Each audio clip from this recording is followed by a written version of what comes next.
지난주부터 우리는 사무엘하 23장 1절을 통해서 다윗의 마지막 말에 대해서 함께 살펴보고 있습니다. 흔히 마지막 말 하면 유언을 생각하기 쉬운데 다윗의 유언은 열왕기상 2장에 기록되어 있기 때문에 여기에 있는 마지막 말 word는 유언보다는 마지막 노래라고 보는 것이 더 적절하다라는 그런 말씀을 드렸습니다. 그래서 지난주에는 다윗의 마지막 노래라는 제목으로 말씀을 드렸고, 오늘은 이스라엘의 노래 잘하는 자라는 제목으로 말씀을 드리려고 합니다. 자, 다윗은 시편을 비롯해서 많은 노래를 지었습니다. 그런데 그 중에 가장 마지막에 지은 노래가 바로 오늘 읽은 사무엘하 23장 1절부터 7절에 기록된 것입니다.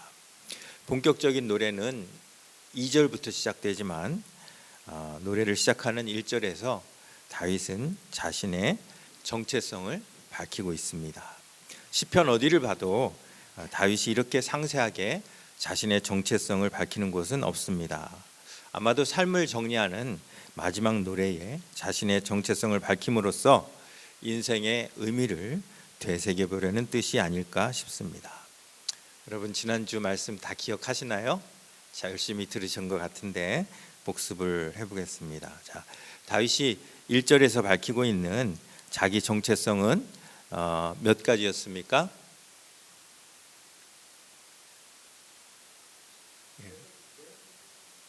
지금 애가지 이렇게 들려서 세 가지인지 네 가지인지 정확하게 제가 어떻게 했는데, 자, 몇 가지입니까?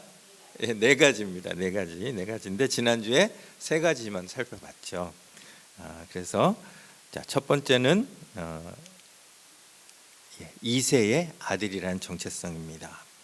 생물학적 배경을 가장 먼저 밝히는 것이 매우 자연스럽게 보일 수 있지만 다윗에게 있어서는 이 이새의 아들이라는 배경이 다소 다른 의미가 있다고 했습니다.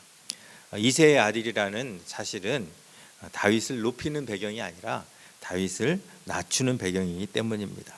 성경에 이새의 아들이라는 표현이 사용되었던 경우는 항상 다윗을 대적하거나 다윗을 업신여길 때 사용되었습니다.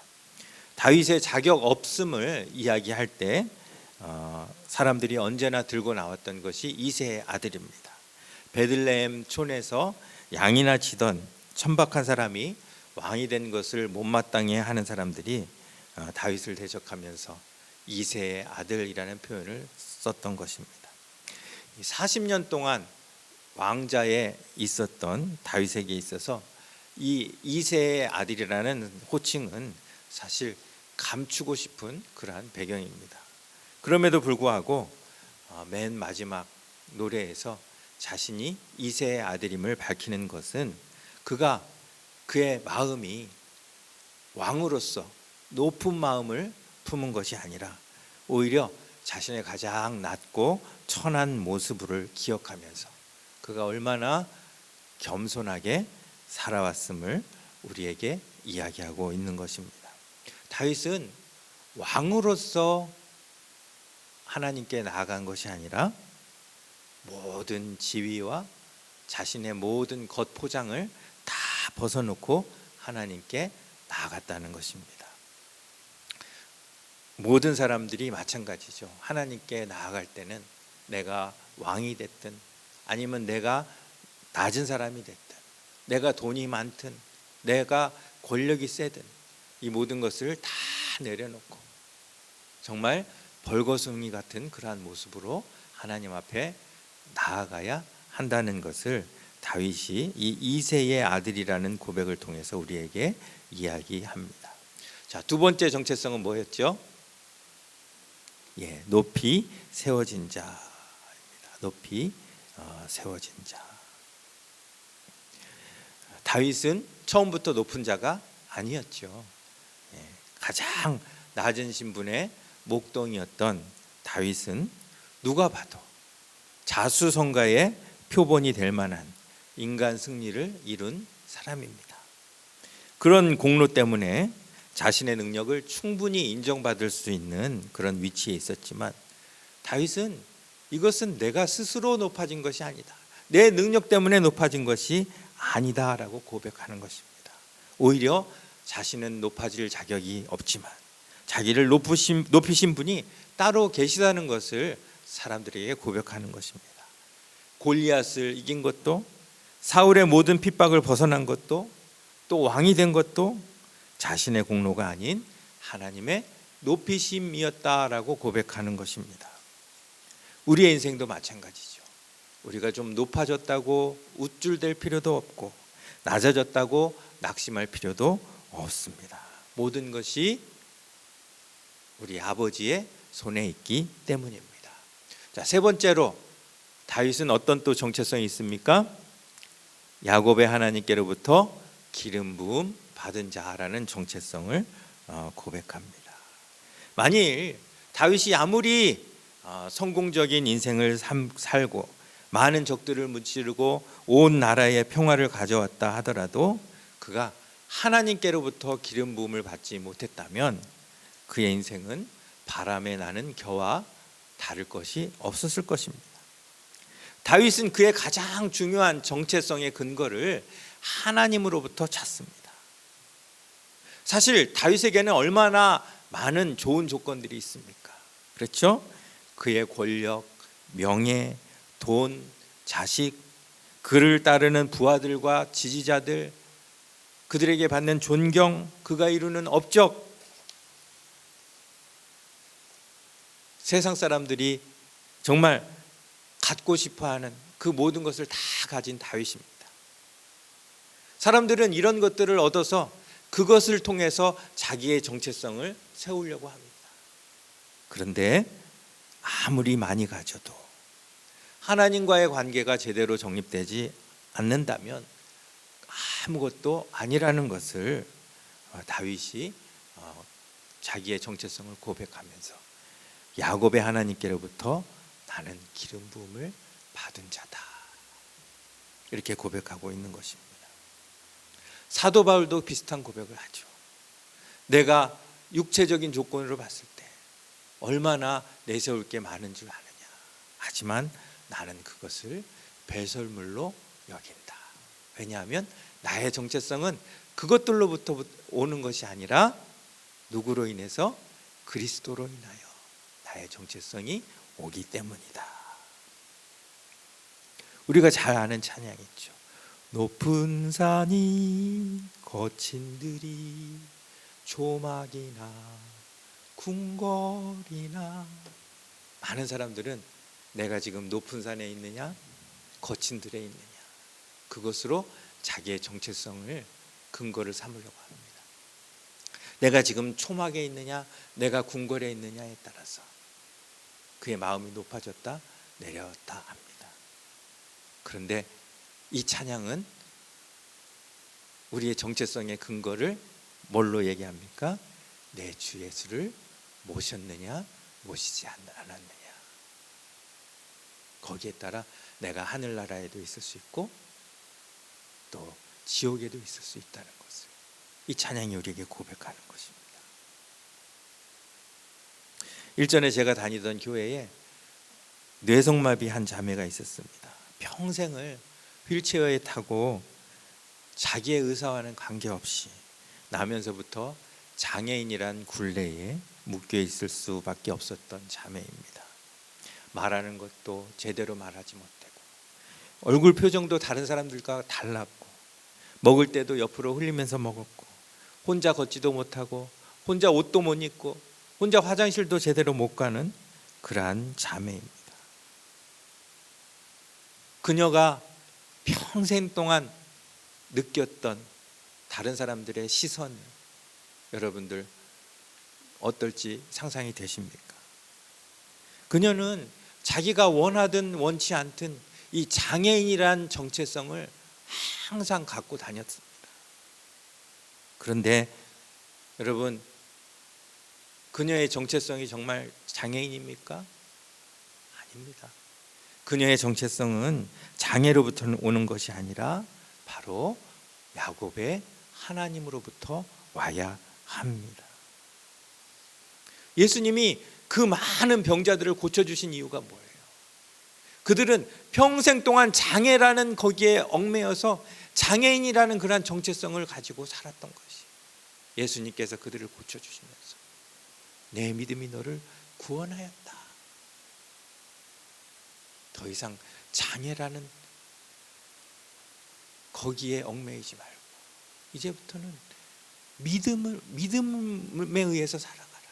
믿음에 의해서 너의 정체성이 규정되는 그러한 삶을 살아가라 라고 예수님이 그들을 고쳐주신 것입니다.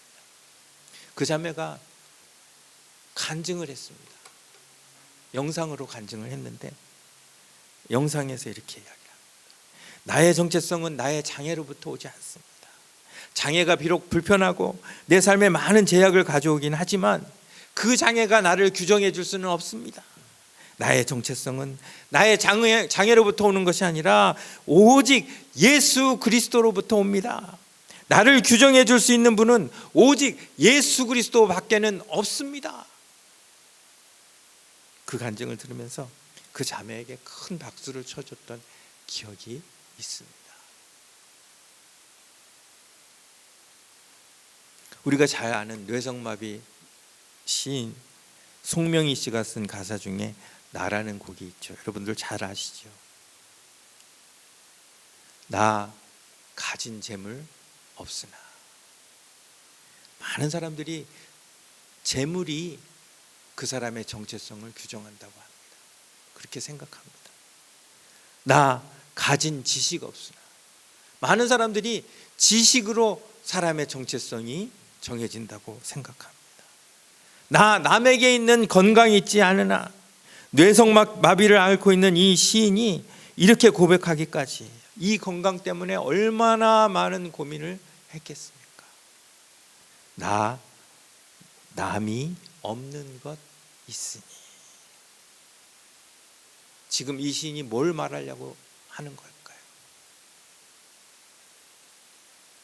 우리의 정체성은 재물도 지식도 건강도 아니다.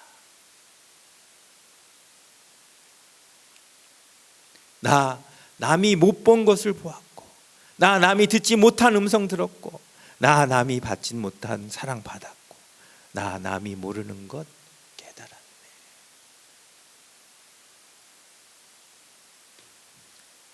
이 송명희 시인은 평생 휠체어에 앉아서 말도 제대로 못하고 고개도 제대로 못 듣고 이렇게 하고 살면서 예수 그리스도를 통한 정체성을 확실히 깨달았던 것입니다.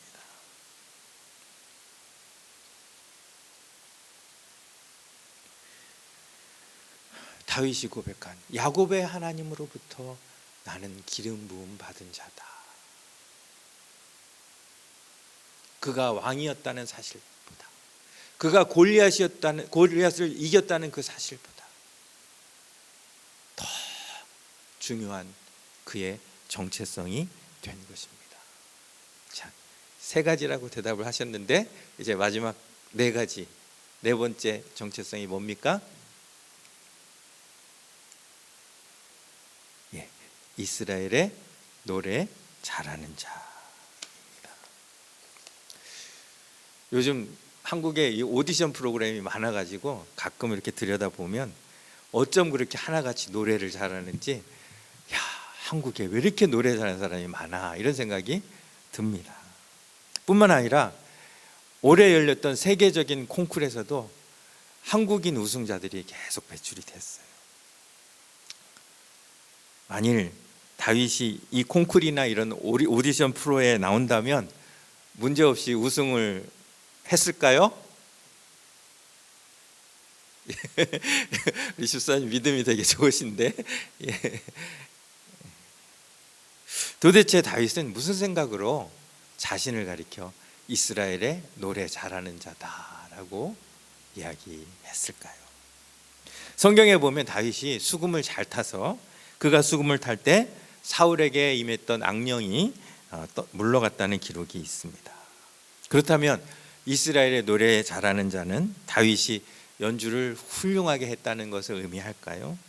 아니면 다윗이 성악적으로 훌륭한 발성을 가지고 있었다는 것을 의미할까요? 물론 그랬을 수도 있습니다. 자, 그러면 제가 여러분들에게 다시 한번 그 질문을 드립니다. 자, 노래하면 먼저 작사, 작곡, 그렇죠? 그리고 얼마나 연주를 잘했느냐, 노래를 잘 불렀느냐, 연주, 이렇게 세 가지 요소가 있을 수 있어요.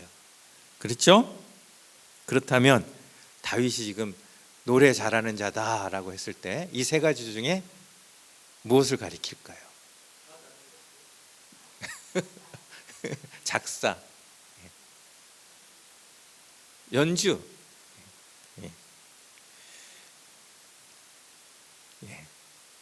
좋습니다. 이렇게 반응이 좋은 거는 굉장히 좋은 거예요. 저기 대답이 많은 거는 아주 긍정적인 그런 현상입니다.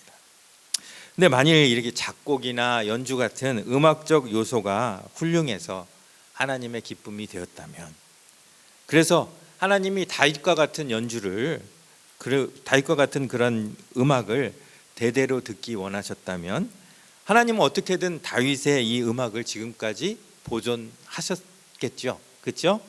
성경이 어떻게 보존된지 여러분 아시잖아요.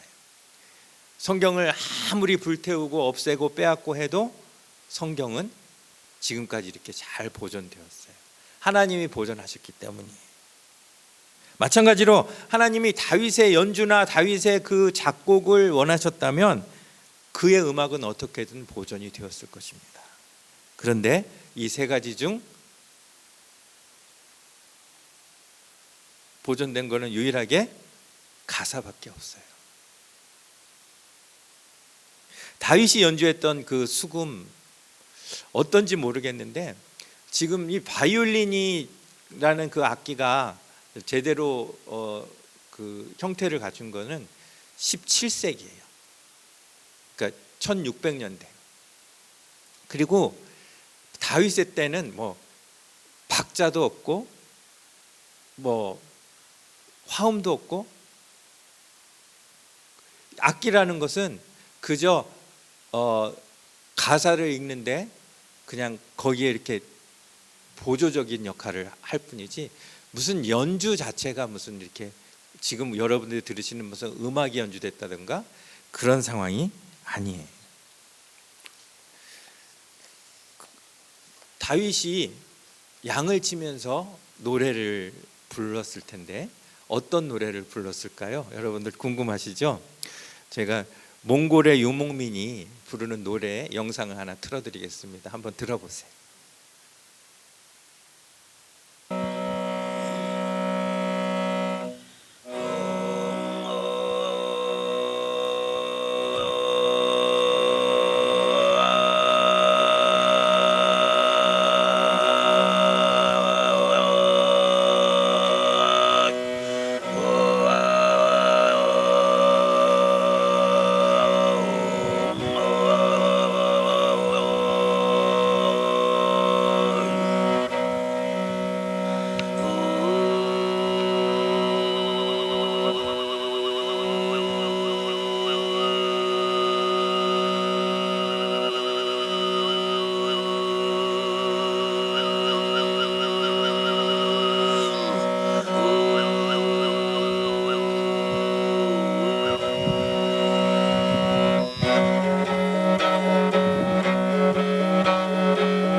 예, 그 정도 충분합니다. 자, 여러분들 이 음악이 어떻게 자, 이 음악에 대해서 어떻게 생각하세요? 아름다운 음악이죠?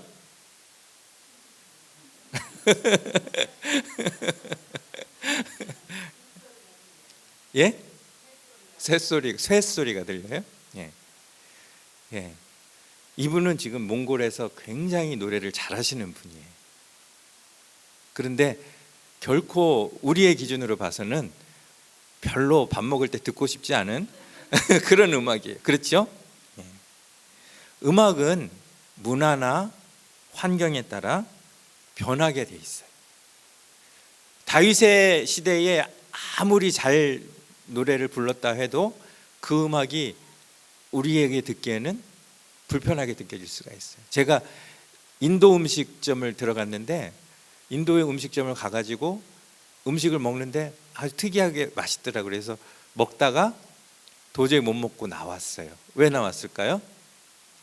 음식은 맛있는데 그 음악 소리가 막 이렇게 들리는데 소화가 안 되는 거예요. 그래서 얼른 나왔어요. 자, 그 인도 사람들에게는 아주 편안하고 잘 부르는 그런 음악이 저한테는 불편하게 느껴질 수가 있어요. 자, 그렇다면 만약에 다윗이 이 시대의 노래를 아주 잘했다, 음악적으로 연주를 잘했다 하더라도, 그렇다면 그 음악을 잘하는 그것이 후대의 우리들에게도 아름답게 들려야 하는데 그럴 가능성이 별로 없다는 것이죠. 그러나 시대가 아무리 흘러도 이 작사, 작곡, 연주, 이 세 요소 중에서 모든 사람들에게 공감되고 끝까지 살아남는 게 뭡니까? 가사라는 것이에요. 그러면 이 세상 끝날 우리가 전부 천국에 올라가서 이제 하나님을 찬양하는 소리를 들을 때 어떤 찬양을 들을까요? 그 음악이 어떤 형태로 어떤 사운드로 들릴지는 잘 모르겠어요. 그런데 가장 확실한 것은 음악보다 더 확실하게 우리 귀에 들릴 게 무엇이냐? 바로 가사며 고백이라는 것이죠. 그래서 우리는 다윗이 이스라엘의 노래 잘하는 자라고 이야기했을 때 다윗은 글로서, 가사로서, 그의 고백으로서 하나님께 노래를 잘 드렸구나, 이렇게 우리가 보시면 된다는 것이죠.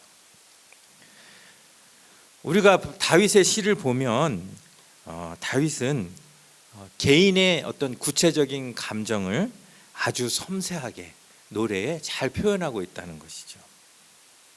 그는 기쁠 때에는 그 기쁜 것을 글로 잘 표현했고, 슬플 때에는 또 섬세하게 자신의 그 슬픈 그 감정을 하나님께 솔직하게 토로했다는 것이죠.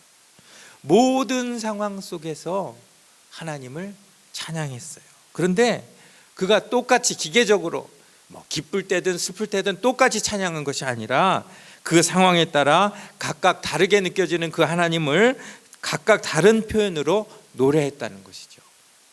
시편을 보시면 시편 51편부터 쭉 보시면요, 51편은 언제요? 다윗이 밧세바와 동침한 후 선지자 나단이 그에게 왔을 때 그가 회개하며 정말로 슬픈 마음으로, 정말로 안타까운 마음으로, 탄식하는 마음으로 하나님께 노래를 올렸습니다.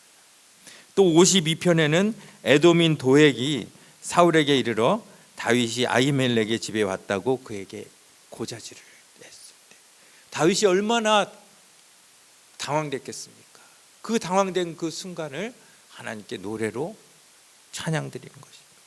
또 54편에는 10사람이 사울에게 이르러 다윗이 여기 숨었다. 또 56절에 보면 가드에서 블레셋인에게 잡힌 후에 또 하나님께 노래를 하고, 또 쭉 보시면 60편에는 요압이 에돔을 소금 골짜기에서 쳐서 12,000명을 죽이고 승리했을 때 또 다윗이 하나님께 시를 올려드리고, 또 유대 광야에 있을 때 올린 시는 63편. 이렇게 다윗이 쓴 모든 상황 가운데서 하나님을 찾으며 노래했다는 것입니다. 하나님을 노래하지 않을 만한 그런 상황이 다윗에게는 한 번도 없었어요. 우리는 이게 이 상황에서 어떻게 우리가 노래하냐, 이 상황에서 어떻게 찬양하냐 하지만 다윗에게는 그런 상황이 없었다는 것이에요. 모든 상황 가운데서 하나님을 찬양하고 노래했어요. 인생이 느낄 수 있는 모든 감정을 하나님을 토로하며 원망보다는 그런 상황을 주관하시고 허락하신 하나님의 영광에 초점을 맞췄다는 것이에요. 다윗이 왜 이렇게 했을까요? 에베소서 1장 6절 우리 한번 같이 읽어보겠습니다. 시작. 이는 그가 사랑하시는 자 안에서 우리에게 거저 주시는 바 그의 은혜의 영광을 찬송하게 하려는 것이라. 1장 12절 시작. 이는 우리가 그리스도 안에서 전부터 바라던 그의 영광의 찬송이 되게 하려 하십니다. 하나님께서 성도로 불러주시고 우리를 교회로 세우신 것은 그 은혜의 영광을 찬송하게 하시고 그의 영광의 찬송이 되게 하려 하신다는 것. 그것이 교회를 세우신 목적이라는 것이에요. 빌립보서 1장 11절에도 같은 말씀이 나와요. 같이 읽겠습니다. 시작. 예수 그리스도로 말미암아 의의 열매가 가득하여 하나님의 영광과 찬송이 되기를 원하노라. 바울은 빌립보 교회 성도들이 하나님의 영광과 찬송이 되기를 원한다고 고백하고 있어요. 우리가 잘 아는 말씀 이사야 43장 21절 말씀 같이 읽겠습니다. 시작. 이 백성은 내가 나를 위하여 지었나니 나를 찬송하게 하려 함이니라. 하나님이 우리를 지으신 목적도 하나님을 찬송하게 하려 함이라는 것이에요. 결국 다윗은 이스라엘의 노래 잘하는 자라는 정체성을 통하여 나는 이 땅의 삶도 분주하지만 나의 본업은 바로 하나님의 창조 목적을 이루는 것, 하나님의 찬송을 부르는 사람이었다라는 것을 많은 사람 앞에서 지금 선포하고 있는 것입니다. 그렇다면 우리는 어떻습니까? 우리는 어떤 찬송을 하고 있습니까? 우리는 어떤 노래를 하고 있습니까? 기계적인 찬양으로 하나님을 기쁘시게 할 수 없습니다. 정말 우리의 마음이 담긴 우리의 상황과 맞는 그러한 절절한 고백이 하나님께 드려져야 하나님이 우리의 찬양을 기뻐하십니다. 봄, 여름, 가을, 겨울이 왜 있습니까? 여러분, 봄, 여름, 가을, 겨울이 왜 있을까요? 선선하고 기분 좋은 날씨만 주시지 왜 이렇게 봄, 여름, 가을, 겨울을 주셨을까요? 봄에는 봄에 관련된 찬양을, 여름에는 여름에 관련된 노래를, 가을에는 가을에만 부를 수 있는 노래를, 겨울에는 겨울에만 부를 수 있는 노래를 부르라고 하나님이 그 계절을 주시지 않았을까요? 여러분, 아주 특이한 그 노래가 있어요. 누가복음 15장에 나오는 노래인데, 누가복음 15장은 탕자의 이야기가 나옵니다. 그런데 여러분, 탕자와 형이 아버지를 향하여 노래했어요. 근데 어떤 노래를 했냐면, 탕자는 내가 아버지에게 어떤 존재이고, 아버지는 나에게 어떤 분이시고, 아버지를 말미암아 내 인생이 어떻게 되고, 아버지가 듣고 싶은 노래를 탕자는 아버지께 불러드렸어요. 그런데 형은 구구절절 맞는 얘기, 논리적인 이야기를 하긴 했는데 아버지가 원하는 노래를 불러드리지 못했어요. 하나님이 원하시는 노래, 그리고 다윗이 모든 상황 속에서 불러드렸던 노래, 그것이 무엇일까? 바로 이런 탕자와 같은 어떠한 상황 속에서라도 아버지가 듣고 싶어하는 그러한 고백이 아닐까 싶습니다. 다윗은 이스라엘의 노래 잘하는 자라는 고백을 통해서 자신의 가장 큰 본분이 왕이 아니라, 전쟁이 아니라, 자신의 가장 큰 본분은 하나님의 창조 목적을 이루어 드리는 것, 하나님의 이름을 노래하는 것임을 우리에게 이야기하고 있는 것입니다. 우리도 다윗 같은 그러한 찬양을 할 수 있기를 원합니다. 꼭 음악적 재능이 있어야만 노래를 잘하는 건 아닙니다. 음악적 소양이 부족하더라도 모든 상황 속에서 내 안에 살아있는 고백이 하나님을 향하여 드려질 때, 누구라도 아주 작은 어린아이에서부터 연세 많으신 어르신까지 이르기까지 누구라도 모든 상황 가운데 내 마음을 주님 앞에 고백하는 자는, 그래, 이스라엘의 노래 잘하는 자라는 그러한 칭찬을 하나님께서 해 주실 줄 믿습니다. 봄에만 찬양하지 않고 여름에는 여름대로, 가을에는 가을대로, 그리고 인생의 추운 겨울 같은 시간을 보낼 때도